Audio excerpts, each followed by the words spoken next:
નમસ્કાર. આજે આપણે એક બહુ જ મોટા અને જટિલ વિષય પર વાત કરવાના છીએ, ગરીબી. અને ખાસ કરીને એ કે ભારત આટલા મોટા પડકાર સામે કેવી રીતે લડી રહ્યું છે. આ કોઈ એકાદ ઉપાયની વાત નથી, પણ એક પૂરી રણનીતિ છે. ચાલો એને જરા ઊંડાણથી સમજીએ. આ એક એવો સવાલ છે જે કદાચ દુનિયાના દરેક દેશને સતાવે છે. લાખો લોકોને ગરીબીની જાળમાંથી બહાર કાઢવા એ કોઈ નાની વાત નથી. તો આટલા મોટા પડકારનો સામનો કરવા માટે ભારતનો શું અભિગમ છે? એ કઈ રીતે આ સમસ્યાને જુએ છે? ચાલો એની રણનીતિ પર એક નજર નાખીએ.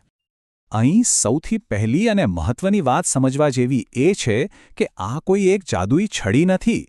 ગરીબીનો કોઈ એક જ ઉપાય નથી.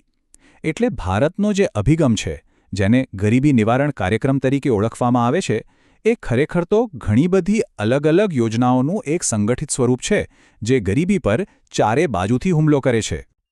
તો આજના આ વિશ્લેષણમાં આપણે શું જોવાના છીએ? સૌથી પહેલાં તો સમજીશું કે આ બહુઆયામી અભિગમ છે શું. પછી આપણે જોઈશું કે ખેતીને મજબૂત કરવા પાછળનું કારણ શું છે. ત્યાર પછી ગામડાઓનો વિકાસ, રોજગારની ગેરંટી અને છેલ્લે લોકોને પગભર બનાવવા માટે ઉદ્યોગ અને સશક્તિકરણ પર કેવી રીતે ધ્યાન આપવામાં આવે છે. ચાલો તો શરૂઆત કરીએ પહેલા મુદ્દાથી.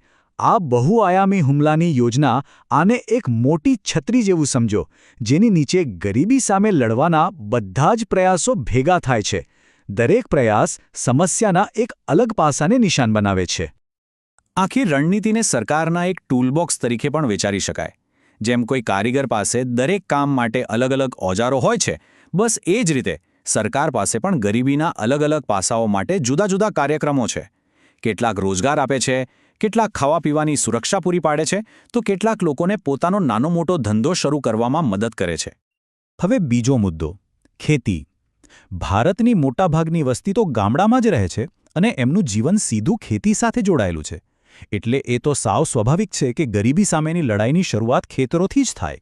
જો ખેડૂત મજબૂત હશે તો દેશ મજબૂત બનશે. પ્રધાનમંત્રી ફસલ વીમા યોજના ખેડૂતો માટે એકદમ સુરક્ષા કવચ જેવી છે. હવે ખેતી તો આખી કુદરત પર નિર્ભર છે, બરાબર ને? ક્યારેક વરસાદ વધુ પડે, ક્યારેક ઓછો.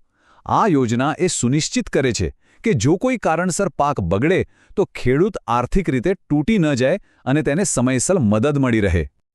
જો પાક વીમો એક સુરક્ષા કવચ છે, તો આ યોજના ખેતીના પાયાને જ મજબૂત કરવાનું કામ કરે છે. સારી સિંચાઈ વ્યવસ્થા હોય, પાણીનો સંગ્રહ કરવા માટે ચેકડેમ અને તળાવ હોય તો પાક સારો થવાની શક્યતા વધી જાય છે. આ એક લાંબા ગાળાનું રોકાણ છે જે ખેડૂતને આત્મનિર્ભર બનાવે છે. અને હવે વાત કરીએ ટેકનોલોજીની. જુઓ, પરંપરાગત રીતે શું થતું હતું? ખેડૂતને પોતાનો માલ સ્થાનિક બજારમાં જ વેચવો પડતો, જ્યાં ઘણીવાર વચેટિયાઓને કારણે તેને સારો ભાવ નહોતો મળતો. પણ ઈ-નામ જેવા ઓનલાઈન પ્લેટફોર્મથી આખું ચિત્ર જ બદલાઈ ગયું છે. હવે ખેડૂત પોતાનો માલ દેશના કોઈપણ ખૂણામાં વેચી શકે છે અને વધુ સારા ભાવ મેળવી શકે છે. તો ખેતીને મજબૂત કરવી એ એક વાત છે, પણ એટલું જ પૂરતું નથી, ખરું ને? સાચો વિકાસ તો ત્યારે જ કહેવાય જ્યારે ગામડામાં લોકોનું જીવન ધોરણ સુધરે, તેમને મૂળભૂત સુવિધાઓ મળે. અને એટલે જ આપણો આગામી મુદ્દો છે ગામડાઓનો વિકાસ. અહીં કેટલીક મુખ્ય યોજનાઓ પર નજર કરીએ. જેમ કે રાષ્ટ્રીય પેયજળ કાર્યક્રમ, જેનો હેતુ દરેક ઘર સુધી નળ દ્વારા સ્વચ્છ પીવાનું પાણી પહોંચાડવાનો છે. પછી છે ગ્રામ જ્યોતિ યોજના, જે ગામડે ગામડે વીજળી પહોંચાડે છે. અને સંસદ આદર્શ ગ્રામ યોજના, જેમાં દરેક સાંસદ એક ગામને દત્તક લઈને તેનો સર્વાંગી વિકાસ કરે છે. હવે ગરીબી નિવારણનો એક સૌથી મજબૂત સ્તંભ છે રોજગાર. જ્યારે કોઈ વ્યક્તિના હાથમાં કામ હોય અને નિયમિત આવક હોય, ત્યારે તે ગરીબીમાંથી બહાર આવવાની દિશામાં પહેલું પગલું ભરે છે. આ એક એવી સુરક્ષા જાળ છે જે સૌથી ગરીબ લોકોને તરત જ મદદ કરે છે. અને જ્યારે પણ આપણે રોજગાર ગેરંટીની વાત કરીએ, ત્યારે મનરેગા એટલે કે MNREGA નું નામ તો આવે જ. આ કદાચ દુનિયાની સૌથી મોટી રોજગાર ગેરંટી યોજનાઓમાંથી એક છે. આ જે 100નો આંકડો છે ને, એની તાકાત ઘણી મોટી છે. જ્યારે ખેતીની સિઝન ન હોય અને બીજું કોઈ કામ ન હોય, ત્યારે આ 100 દિવસના કામની ગેરંટી લાખો પરિવારો માટે જીવાદોરી સમાન બની રહે છે. આ ખાલી પૈસા નથી, આ એક અધિકાર છે, એક ગેરંટી છે. અને હા, આ કામ એવું તેવું નથી હોતું. આ યોજના હેઠળ જે પણ કામ થાય છે, તેનાથી ગામમાં જ મિલકતોનું નિર્માણ થાય છે. જેમ કે શૌચાલય, રસ્તા, તળાવ ઊંડા કરવા વગેરે. એટલે એક જ યોજનાથી બે કામ થાય છે. લોકોને રોજગાર પણ મળે અને ગામનો વિકાસ પણ થાય. સારું, અત્યાર સુધી આપણે વેતન અને મજૂરીની વાત કરી. પણ ગરીબીમાંથી કાયમ માટે બહાર નીકળવાનો રસ્તો માત્ર મજૂરી નથી. સાચો ઉકેલ તો ત્યારે આવે જ્યારે લોકો પોતે જ પોતાની આજીવિકા ઊભી કરી શકે. એટલે હવે આપણે એવા કાર્યક્રમો પર ધ્યાન આપીશું જે સ્વરોજગારને પ્રોત્સાહન આપે છે. હવે આપણે એવી યોજનાઓ જોઈએ જે લોકોને પોતાનો વ્યવસાય શરૂ કરવામાં મદદ કરે છે. જેમ કે મિશન મંગલમ જેવી યોજનાઓ ખાસ કરીને ગ્રામીણ મહિલાઓને કૌશલ્ય તાલીમ આપીને આર્થિક રીતે પગભર બનાવે છે. તો બીજી બાજુ એગ્રો બિઝનેસ પોલિસી ખેતીના ઉત્પાદનોમાંથી નવી વસ્તુઓ બનાવવાના ઉદ્યોગોને પ્રોત્સાહન આપે છે, જેથી સ્થાનિક સ્તરે જ રોજગારી વધે. અહીં બે અલગ અલગ અભિગમ છે એ સમજવા જેવું છે. જ્યોતિ ગ્રામોદ્યોગ વિકાસ યોજના જેવી સ્કીમ ગ્રામીણ વિસ્તારોમાં ઉદ્યોગો સ્થાપે છે, જેથી લોકોને ત્યાં જ નોકરી મળી રહે. જ્યારે બાજપાઈ બેન્કેબલ યોજના જેવી સ્કીમ સીધા જ બેરોજગાર યુવાનોને પોતાનો ધંધો શરૂ કરવા માટે આર્થિક મદદ કરે છે. એટલે કે એક બાજુ નોકરીઓ બનાવવામાં આવે છે અને બીજી બાજુ લોકોને નોકરી આપનારા બનવા માટે મદદ કરવામાં આવે છે.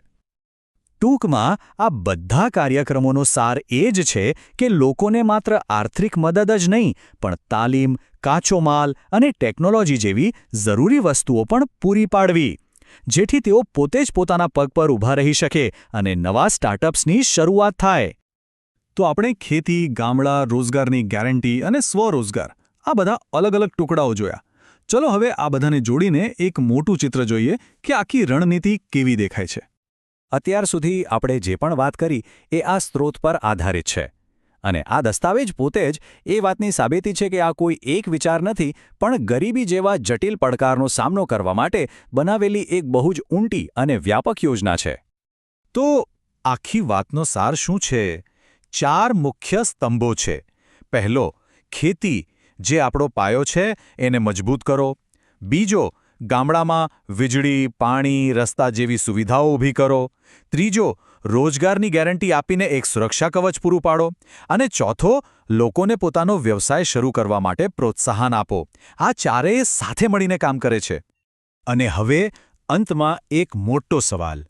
આપણે જોયું કે કાગળ પર આખી રણનીતિ કેટલી સરસ અને વ્યાપક છે, પણ વાસ્તવિકતામાં જમીન પર તેને સફળતાપૂર્વક લાગુ કરવામાં સૌથી મોટી મુશ્કેલી શું છે? આ એક એવો પ્રશ્ન છે જે આપણને વિચારતા કરી દે છે. આ વિશ્લેષણ સાંભળવા બદલ આભાર.